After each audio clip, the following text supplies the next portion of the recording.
Everything seems perfectly normal, but beneath the water lurks something so terrifying that it could make anyone's blood run cold. Jenny's father jokes with her, saying, "I'm going underwater to catch some fish. Stay away from the water, or the monster fish might eat you too." Innocently, Jenny replies, "If it catches me, I'll fry it like an egg and eat it." But within seconds, something happens that changes the fate of the entire village. Her father dives into the river and suddenly pops back up, trying to scare her as a prank. Instead of laughing, Jenny bursts into tears. To cheer her up, he starts doing silly tricks in the water. Jenny begins laughing again, thinking it's all part of the joke. Then suddenly, an unseen force grabs her father from below. At first, Jenny thinks he's still joking, but moments later, his screams become horrifyingly real. He struggles with all his strength, trying to escape, but whatever has hold of him drags him into the depths. In the next instant, the river turns red with blood. Witnessing such a brutal death shocks the entire village. No one understands what is hiding in the river. Some call it a monster, others believe it is an evil spirit. Fear spreads throughout the village. The villagers decide to bring in a priest to deal with the curse. The priest arrives, stands by the riverbank, recites prayers, and then throws an explosive weapon into the water. The blast forces a large sea creature to the surface. The priest immediately claims that this creature is the monster responsible for the attack. Consumed by fear and anger, the villagers believe him without question. "Now it's up to you," the priest announces. "What should be done with it?" "Kill it," the villagers shout in unison. Just then, a man steps forward. His name is Jeff. "You're making a terrible mistake," Jeff says. "This isn't the creature that killed that man. It's harmless." The villagers eye him suspiciously. "Who are you?" they ask. Jeff explains that he is a demon hunter and can track down the real monster. But before he can continue, the priest interrupts and turns the crowd against him. "He's lying. He only wants to spread fear in our village." Already terrified, the villagers quickly believe the priest. Instead of listening to Jeff, they tie him up and suspend him over the river. That's when things become even more dangerous. The real monster is still alive beneath the water. Believing the threat is gone, some villagers return to the river and begin swimming.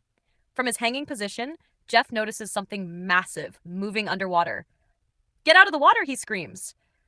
"The real monster is coming." No one listens. Seconds later, a horrifying creature erupts from the river and swallows a woman alive in front of everyone. Panic spreads instantly. Now the villagers realize the priest was lying. One villager confronts him. "Why did you deceive us?" Trying to save his reputation, the priest replies, "I killed the real monster. This must be another one."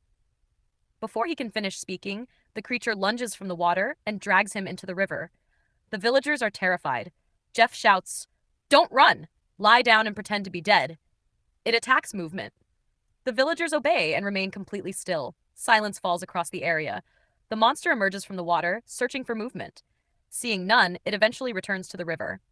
Then a mother spots her daughter Jenny standing near a boat. She signals for her to stay where she is. But the frightened child runs toward her mother. "Stop! Don't move," Jeff yells. It's too late. The monster suddenly appears and begins pulling Jenny toward the water. Without hesitation, her mother rushes forward and grabs her daughter. She fights with everything she has, but the monster is far stronger. Within moments, it drags Jenny away. Heartbroken but unwilling to surrender, the mother grabs a wooden stick and jumps into the water, challenging the creature to face her. The enormous monster rises before her. Its massive size leaves her speechless. "Give me back my child," she pleads. But the creature shows no mercy. It devours her as well. The monster then attacks a wooden bridge. As the bridge begins collapsing, a small child slips from his mother's grasp and lands on the opposite side. Below, the monster waits with its jaws wide open. The child's life hangs by a thread. At that moment, Jeff breaks free from his ropes and leaps onto the bridge. The child crawls toward him, but the monster shakes the structure violently. Just as the child is about to fall, Jeff drags the fraudulent priest onto the bridge to shift its balance. For a moment, it seems the child might survive. Then the monster attacks again. The child is thrown into the air toward the river, but Jeff manages to catch him at the last second. During the struggle, the monster becomes trapped between the bridge's wooden beams and metal supports. Jeff realizes this is their chance. "If we don't pull it out now, it'll escape back into the river," he shouts. Jeff and the priest jump on the bridge, trying to force the monster out, but its strength sends them flying. The villagers gather their courage and join the fight. Still, none of them can overpower the beast. Suddenly, the ground shakes. A huge, heavy woman charges forward and jumps onto the bridge. Her weight finally forces the monster out of the water, sending it crashing directly onto the fake priest. Now everyone sees the monster's true form. The villagers grab weapons and rush toward it. Stop! Jeff shouts. Don't hurt it. I can capture it. He places his equipment on the ground and opens an ancient book filled with demon controlling spells. As he begins chanting, the creature becomes even more enraged. Just when it is about to attack him, a fierce young woman arrives. Her name is Shin. Fearless and powerful, Shin charges at the monster. The villagers watch in amazement. Using a magical cloth, she wraps the creature tightly. The harder it struggles, the more trapped it becomes. Soon its massive body shrinks until it resembles a puppet. After capturing it, Shin turns to Jeff. Are you a demon hunter too? Jeff nods and shows her his spellbook. Yes, I calm demons with these spells. Shin laughs. That little book might work on mice. Real demons don't get caught that way. She demonstrates her incredible powers, leaving Jeff completely stunned. The villagers immediately begin worshipping Shin as their savior. But Jeff feels no joy. He returns to his master and sadly admits, I failed again. People died right in front of me. His master reveals a shocking truth. The river monster wasn't always evil. Long ago, it was a kind spirit trying to save a child by the river. The villagers misunderstood its intentions, believed it was dangerous, and killed it. Their hatred and violence transformed it into a demon.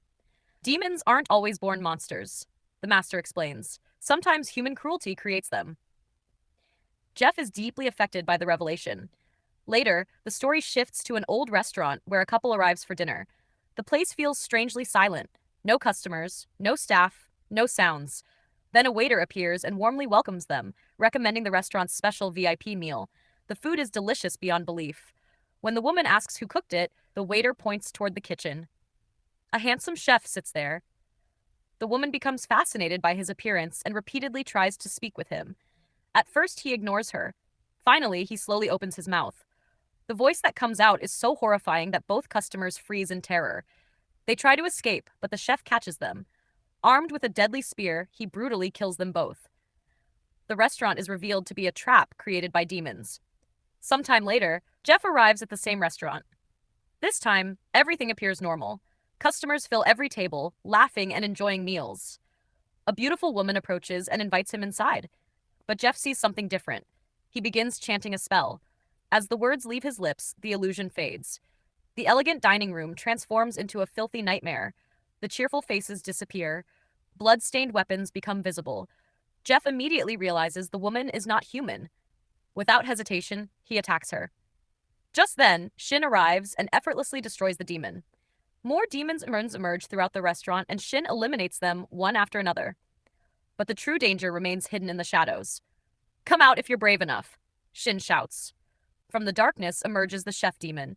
A fierce battle begins. Shin attacks with her magical rings, tearing into his body, but instead of weakening, the demon grows even more enraged. Gradually,